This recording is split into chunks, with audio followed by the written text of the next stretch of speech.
Bonjour et bienvenue à tous. On se retrouve pour le 30e épisode sur cette chaîne YouTube Tour d'Envol.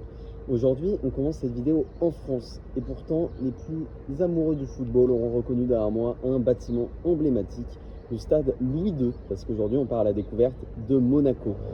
Là, on se trouve dans le quartier de Fontvieille, donc à l'ouest de la ville, à la frontière avec le Cap d'Agde. Et donc on va aller découvrir cette principauté petite seulement de 2 km². Donc voilà, c'est le deuxième plus petit pays du monde après le Vatican.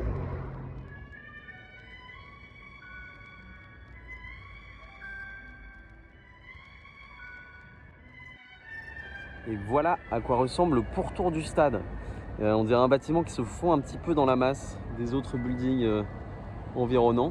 Et là en fait il suffit d'avancer 2 rues plus loin pour tomber sur des voitures complètement folles. Le véhicule est là devant moi, une concession Lamborghini. Lamborghini, c'est des voitures qui valent en moyenne 400 000 €. Il doit y avoir une dizaine de concessions dans le monde. Et là, on peut voir qu'on a 3 véhicules, 3 modèles qui nous attendent patiemment. Bleu, orange ou gris, à vous de choisir. Là, c'est magnifique ce qu'on trouve ici. Et je profite de ce second plan sur une voiture de luxe pour vous montrer que la plaque est du Royaume-Uni. Donc on a beaucoup de tourisme étranger à Monaco. Et là, d'ailleurs, en parlant de drapeau étranger, du coup, on a le drapeau du Royaume-Uni au milieu. À droite, on a le drapeau de Monaco, donc blanc et rouge. Un peu au même titre que la Pologne et l'Indonésie, si je ne me trompe pas. C'est juste que les couleurs sont inversées. Et à côté, on a celui de la France. Et tout au bout, on a le drapeau de la Colombie, jaune, bleu, rouge. Alors là, je ne saurais vous dire pourquoi. C'est un peu un mystère. Est-ce que ce drapeau nous suivra tout au long de nos aventures? Et même si Monaco est évidemment connu pour son luxe, son tourisme et son sport, on a réussi à dénicher le seul carrefour de la ville. Donc je vais vous montrer 2-3 trucs un peu intéressants, un peu original là-dessus. On se retrouve dans une galerie marchande relativement classique, ce qu'on connaît de plus normal, avec un drive piéton. Bon, ça c'est rigolo. Il y a vraiment un grand carrefour classique. Bon, d'abord, pour commencer, il y a des produits de luxe à tout va, même au carrefour. Donc là, on a du Ruinart, c'est à 100 € la bouteille de champagne. Bon, au bout d'un moment, tu t'adresses à une certaine clientèle, quoi. Comme on est à la frontière avec l'Italie, il y a tout un tas de produits italiens là, un peu chelou. Je vous avoue, je ne comprends pas grand chose, mais on peut voir quelque chose de très intéressant sur cette étiquette là. C'est que les prix sont en euros.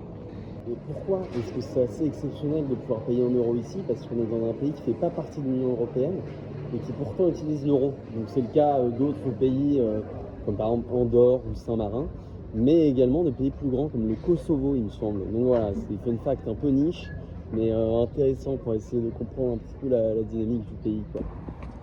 Ouais, pour être complètement honnête, là, je suis perdu.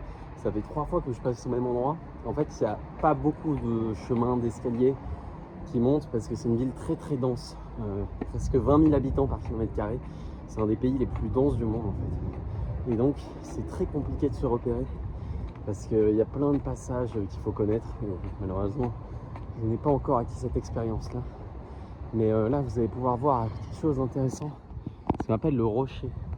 Donc c'est ce petit bout de caillou qui s'avance dans la mer et qui est un autre quartier de Monaco, le centre historique. Et c'est là où nous allons aller maintenant. Et voilà, on a commencé l'ascension du rocher. Donc le rocher, célèbre monument naturel de Monaco, parce qu'il abrite en haut du coup le palais royal, le palais du prince de Monaco, mais également le musée océanographique qui est très célèbre, et la prison. Donc on va vous montrer ça, mais avant une petite vue sur du coup le cœur et la marina, le yacht club de Monaco. J'ai quelques centaines de marches qui nous restent à parcourir. C'est parti.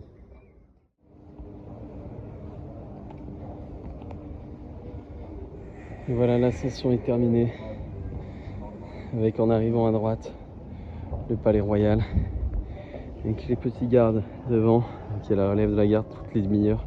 Je sais pas si on aura la chance de la voir ou pas. Les canons pour se défendre et les voitures du prince juste là. Une belle collection notamment. Et je pense qu'on est arrivé au bon endroit pour faire un petit peu d'histoire sur la cité de Monaco. Donc son nom provient du grec monoikos, qui veut dire le territoire isolé, le terroir, quelque chose comme ça.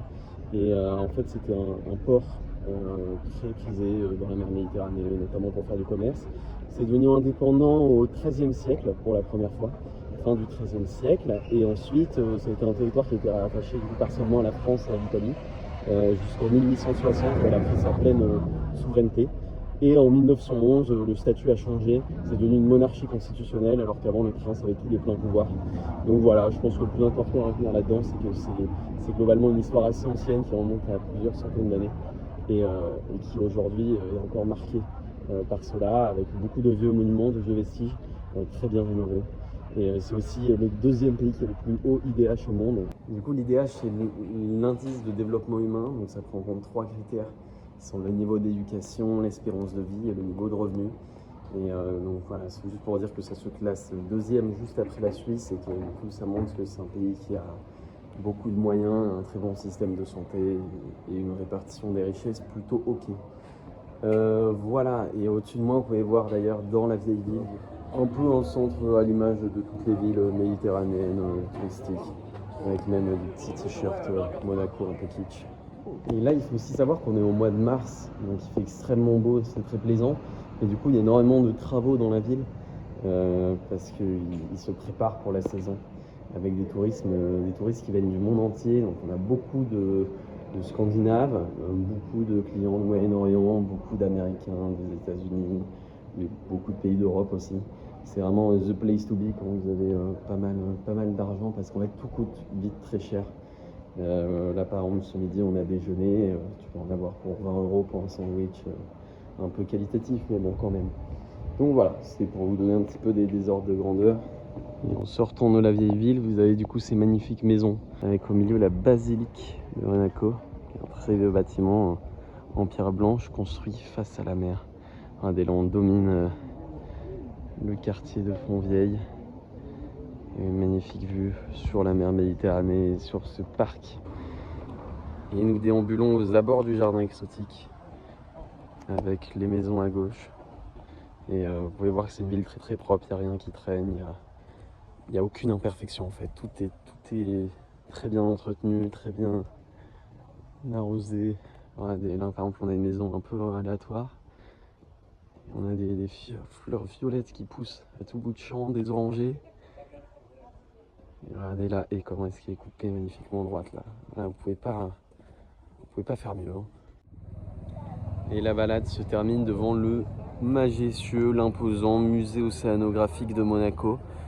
Donc c'est un musée sur l'océan avec tout tas d'aquariums représentant des environnements de toutes les mers du monde presque, avec plein de poissons, de requins différents. Je sais pas si on va avoir la chance de pénétrer dedans, mais la petite histoire vaut quand même le détour. Donc il a été fondé par Albert Ier en 1910, il a été inauguré. Et pourquoi il a été fondé par ce prince-là? Parce qu'en fait, Albert Ier était surnommé le prince navigateur. Donc il avait comme coutume de voyager un petit peu à travers le monde en bateau. Et du coup, en revenant de tous ces périples, il s'est dit qu'il devait bien inaugurer quelque chose en cet honneur. Et il a commencé à construire ce bâtiment dès 1889. Donc ils ont mis une vingtaine d'années à construire ce bâtiment, juste pour abriter une collection aujourd'hui connue et célébrée dans le monde entier.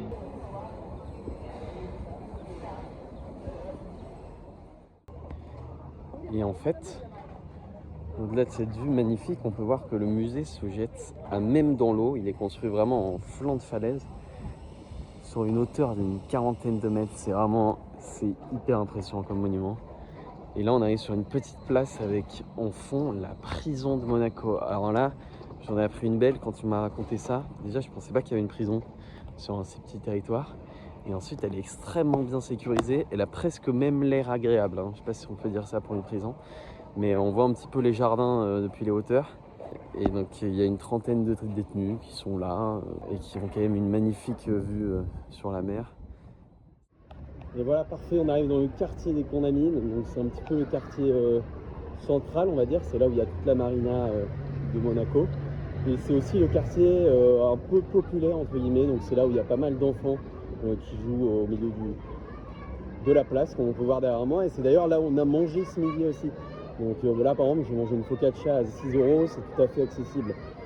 C'est pas du tout cher comme ça peut l'être ailleurs sur la principauté. Donc voilà, je vous conseille, si jamais vous êtes de passage ici, de venir entre 11h et 15h30 au marché des Contamines pour déguster notamment le célèbre burger au poisson qui a fait un petit peu la célébrité de ce marché ici. Voilà, et donc là on déambule dans le quartier de la Condamine. C'est un quartier reconnaissable avec ses vieilles maisons colorées, assez hautes, donc assez denses mécaniquement, et il y a des toits de couleur ocre qui donnent un aspect assez particulier à tout ce quartier-là, alors que les autres quartiers, Monte Carlo notamment, où nous allons aller dans la suite de cette vidéo, est lui composé de buildings très modernes qui sont tasses les uns sur les autres. Donc voilà, ça permet de montrer un peu les différentes ambiances qu'il peut y avoir dans cette principauté. Et on vient d'arriver sur la marina, et en fait il se trouve qu'il y a un Grand Prix de Formule 1 qui va débuter ce week-end, un Grand Prix de Formule E pour être exact, donc c'est de la Formule 1 électrique. Et donc là ils ont mis en place tous les gradins avec le circuit. Il faut savoir qu'ils refont la route tous les ans à Monaco, juste avant les Grands Prix. Et là normalement on a le futur paddock, donc où vont être rangées toutes les voitures, où elles vont pouvoir sortir pour changer leurs pneus et tout, etc. Et là le long du circuit, on a le Stag Nautique Régnier 3. Donc il faut savoir que c'était un ancien prince de Monaco, et en fait c'est une piscine publique tout simplement, qui est vraiment sur la marina. Donc là on est vraiment dans un cadre luxueux, avec quelques infrastructures publiques quand même. C'est assez surprenant hein, pour être honnête. Et donc là exceptionnellement, avant le début de la course, il faut savoir que le circuit est ouvert aux voitures. Et là en face on a la collection des automobiles du prince de Monaco. Donc comme on ne fait pas une vidéo dédiée aux voitures, on ne va pas forcément montrer l'intérieur du musée. Mais voilà, c'est juste pour montrer que c'est vraiment... le sport automobile fait partie de l'ADN monégasque, autant que le foot. Et là du coup on arrive devant le Yacht Club de Monaco. C'est vraiment un édifice à part entière. Donc il y a plusieurs bâtiments, mais c'est vraiment c'est sublime. Et du coup on va continuer notre petite visite pour aller vers le casino. Donc c'est tous les lieux un peu emblématiques. On va faire un peu à la chaîne juste pour montrer un peu à quoi ça ressemble et l'ambiance qui règne devant. Mais après on va pas trop rentrer dans tous les lieux déjà parce que on n'a pas trop les tenues pour. Et ensuite parce que ça va faire un format beaucoup trop long sinon. Donc voilà, c'est juste un aperçu, et peut-être qu'on fera un format plus prolongé en ces cas. Et là on a pris une embouchure à droite qui nous fait arriver, tenez-vous bien, on n'est pas dans un métro public mais dans un réseau d'ascenseurs publics. Donc voilà, c'est magnifique, c'est du marbre et tout. Et là au bout on a 2-3 ascenseurs qui enchaînent et qui permettent d'arriver directement à l'étage supérieur pour aller voir le casino. Donc c'est un peu lunaire, c'est un peu un autre niveau, et vous pouvez voir que c'est d'une propreté épanouissante. Et voilà, on est arrivé au premier étage avec la sortie, vue mer, vue palmier, c'est magnifique. Le Yacht Club vu d'en haut, en fait ça ressemble un peu à un gros yacht qui donne sur la marina littéralement, avec une piscine, là il y a un monsieur dedans. Et voilà, et donc là tu peux surveiller ton bateau depuis le Yacht Club. Que demande le peuple?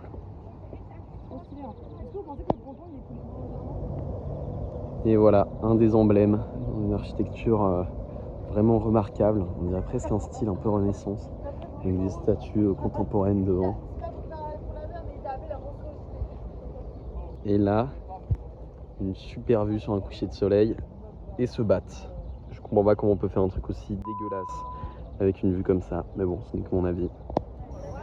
Et voilà, on arrive devant le casino de Monte Carlo, avec plein de belles voitures garées devant. C'est un peu un concours de qui aura la plus belle et la plus chère. Et il y a énormément de magasins de luxe aussi, des hôtels 5 étoiles. Enfin bref, c'est un peu la place emblématique de Monte Carlo. Donc le casino, c'est un style belle époque, donc fin du 19e siècle. C'est un peu l'idée de tous ces bâtiments-là. C'était pour rendre attractif et magnifique la principauté une fois qu'elle a été indépendante, à partir de 1860. Donc là c'est un peu ce que je vous disais, c'est que des immeubles modernes. On peut voir avec cette grue qu'il y en a perpétuellement en construction. Et là on a un des virages les plus célèbres du GP, donc en épingle en descente. Et voilà, donc on va essayer de suivre ça à la télé prochainement pour essayer de visualiser un peu où nous sommes. Regardez un peu les travaux perpétuels, et en fait il se trouve que comme Monaco ne peut plus grandir vers les terres, ils ont fait le choix de s'étendre sur la mer en créant du coup des bâtiments complètement ex nihilo. Il faut savoir que la dernière fois que je suis venu, ce bâtiment était en travaux, et là un appartement ici, le prix de base c'est 40 millions d'euros pour vous donner un ordre de grandeur. Et là il y a une petite marina où vous pouvez garer vos bateaux, c'est le nouveau quartier. Et voilà, et donc on est entré dans le nouveau quartier, l'éco-quartier, hein, paraît-il, Mare Terra, ça s'appelle. Donc c'est conçu pour abriter 3500 habitants, donc c'est que des logements de luxe évidemment. Et en fait, ça a été assez décrié, polémique. Pourquoi? Parce que vous vous en doutez, pour construire un quartier sur de l'eau, il faut forcément détruire ce qu'il y a en dessous. Et donc, ils ont détruit énormément de coraux. Et donc voilà, ça a fait un petit peu scandale. Mais bon, après, il faut dire ce qui est, c'est quand même magnifique. Hein. Quand tu as de l'argent, de toute façon, quand tu fais un truc moderne, ça rend souvent bien après à voir comment cela vieillira. Et donc, le bâtiment est complètement surélevé, décalé par rapport au niveau du sol. C'est assez prodigieux. Là, du coup, on a l'ancienne ville qui pointe son nez. Là, on a le fameux tunnel de F1 du circuit. Et ici, on va avoir une piscine naturelle qui est pour le moment encore fermée au public, mais à même la mer. Et là, le petit coucher de soleil en fond, c'est sublime. Et voilà, là, la fin de la ville qui finit du coup tout au fond là-bas, à peu près vers ici. Parce que ça s'étend super loin en fait, le long de la côte. Et après, derrière cette crique là-bas, on a la ville de Menton qui se situe à 7 km de Monaco et la frontière avec l'Italie, ce qui explique le mélange de culture un peu. Il faut savoir que l'italien est très courant ici, autant que le français. Et il y a même une langue locale monégasque qui s'apprend à l'école jusqu'au CM2. Bon voilà, et pour terminer cette vidéo, on va essayer d'adresser quelques critiques quand même à cette principauté de Monaco. La première d'entre elles, ça pourrait être qu'il y a énormément quand même d'inégalités. Parce qu'il y a des gens très riches et d'autres qui le sont forcément moins. D'ailleurs, ça soulève le problème de la main-d'œuvre invisible, avec beaucoup de gens frontaliers qui habitent en France et qui viennent travailler ici à Monaco, comme les deux potes derrière moi là, qui travaillent respectivement en stage dans nos assos ici. Et ensuite, c'est extrêmement bétonisé, donc ça forcément, ça pose des problèmes écologiques notamment, avec une empreinte écologique très élevée par habitant. Ah oui, et le dernier point du coup au niveau politique et géopolitique un peu, c'est que comme c'est une monarchie constitutionnelle, le pouvoir est très concentré entre les mains d'une même famille depuis un siècle à peu près. Et ensuite sur le plan géopolitique, en fait, cette principauté du coup qui est un paradis fiscal est alliée avec des pays qui ne respectent pas forcément les droits de l'homme, notamment le Turkménistan dernièrement, qui a créé une petite polémique. Donc voilà, je vous invite à creuser ça en lisant des articles sur Monaco. Parce qu'il y a vraiment beaucoup de questions à soulever, mais c'est juste pour donner un petit peu un aperçu des différents quartiers et de la vie ici dans une période de basse saison, juste avant les événements phares qui sont les GP et tous les petits salons. Il y a beaucoup, là par exemple nous pendant qu'on y est, là il y a le salon de l'anti-âge. Donc là vous pouvez voir le monsieur avec le collier bleu derrière moi qui lui fait partie du salon et qui vend des crèmes pour éviter que les gens vieillissent. Enfin bref, c'est pas les mêmes problèmes. C'est pas les mêmes moyens, c'est pas les mêmes enjeux, c'est pas les mêmes questions. Mais voilà, c'est toujours intéressant de s'y balader. Et je vous dis à plus.